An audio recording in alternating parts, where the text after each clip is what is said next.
केंद्रांनाही phone केला होता मी, तुमच्या कलेक्टरला फोन केला आणि आपल्याला मी परवा आपल्याकडे आंदोलन करण्याची आता माझी इच्छा. माझ्याकडे सगळे प्रतिष्ठित शेतकरी आले. आमच्याकडे केळी उत्पादक खूप मोठ्या प्रमाणात दिसतात. दुगो नदी असल्यामुळे काय झालंय, आपण एक्सपोर्ट क्वालिटीची केळी उत्पादित करतो. आणि काल परवा आपला एक निरोप आला की 6 तास आम्ही आपल्याला लाईन देऊ. आता अशामध्ये जर 6 तास लाईन दिली तर केळी उत्पादक तर इथेच त्याचं काम पटवून जाईल. कारण टेम्परेचर इतकं आहे की आजच्या या घडीला जे 8 तास ते पण कमी पडत आहे आम्हाला. आणि एवढ्या टेम्परेचरवर रात्री बेरात्री तुम्ही जीवाही लाईन दिलं तेव्हा शेतकरी तिथे जाताय, जीवाची पर्वा न करताय सगळं. शेवटी आता थोडं कलेक्टर महोदयांनी मधल्या काळात एक सहभाग नोंदवून तो भाव पण आता चांगला झालेला आहे. 2100 रुपयापर्यंत भाव आलेला आहे. आता हा बोला ना सर. कसं आहे, ही एक टेम्पररी फेज आहे सर. 5-10 दिवसाची फक्त. याच्यामध्ये काय झालं की यंत्रणेवर ताण येतोय आणि रात्री ELR येतोय, इमर्जन्सी लोड आहे. त्यामुळे लाईट बंद होते आपल्या शेतकऱ्यांची. तर त्यांना लाईट मिळावी पूर्ण वेळ म्हणून आपण हा फक्त वेळ थोडासा पुढे टाकला आहे. टेम्पररी 8-10 दिवसापुरता. पाऊस आला की थोडासा लोड नियोजन होऊन जाईल. यंत्रणेवर ताण असल्यामुळे थोडंसं नियोजन करावं लागतं. आपण काय बंद करत नाही किंवा कायमस्वरूपी नाही किंवा हा 6 तासाचा वेळेचा विषय नाहीये.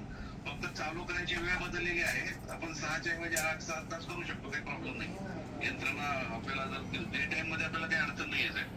डॉलर आपले महाराष्ट्रभर आपला पॉवर परचेस आणि इतर सगळ्या गोष्टीमुळे आपल्याकडे विजेची कमतरता नाहीये कुठं. 5-6 दिवसासाठी मदत करायची सर. नाही सर, ऐका ना, सर ती हेच होती. तुम्हाला विनागर आम्हालाही समजतं, कधी कधी तुमचे निर्णय घेतात तर कधी टेक्निकल काही इश्यू असतील हे आम्हालाही समजतं. इतक्यात आम्ही समजून घेऊ शकतो.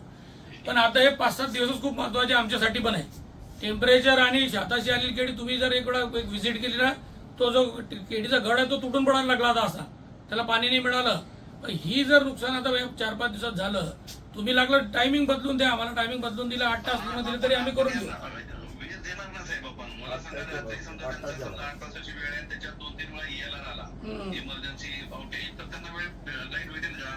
नाही भेटणार. म्हणून आपण रात्रीच्या ऐवजी त्यांना पहाटेपासून सकाळी 10-11 वाजेपर्यंत करतोय. किमान त्यांना थोडा वेळ तरी पूर्ण भेटेल. हा उद्देश त्याच्या पाठीमागचा आहे. म्हणजे आपण ही प्रोएक्टिव्ह स्टेप घेतोय, म्हणजे शेतकऱ्यांच्या हिताचीच आपण स्टेप घेतली सर.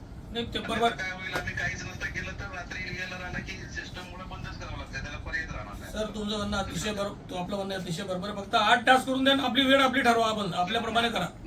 हो करू ना आपण. चालू करायची वेळ आपण जिथपर्यंत चालते सिस्टम 6-8 तास चालू करणार. 6 तास असा आपला काही तास नाहीये. हा, ते आता तुमच्या इथल्या लोकांनी तुमच्या त्या मेसेजचा एक अर्थ लावला की 6 तास द्यायची.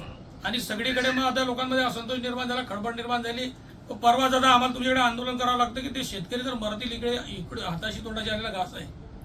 आता मार्केट चांगलं आहे. काहीच विषय नाही सर. तो चुकीचा त्यांनी तो अर्थ काढला. फक्त चालू करायची वेळ आपण बदललेली आहे आणि ते चालू केल्यानंतर तो काही अडचणच नाही. दिवसामध्ये आपल्याला काही तसं हे नाहीये, कन्स्टेंट नाहीये कुठल्या दिवसाच्या. सर हा मेसेज कन्वे करा. आम्ही खाली आमच्या लोक म्हणजे आता प्रतिष्ठित सगळे शेतकरी ऐकताय हा विषय.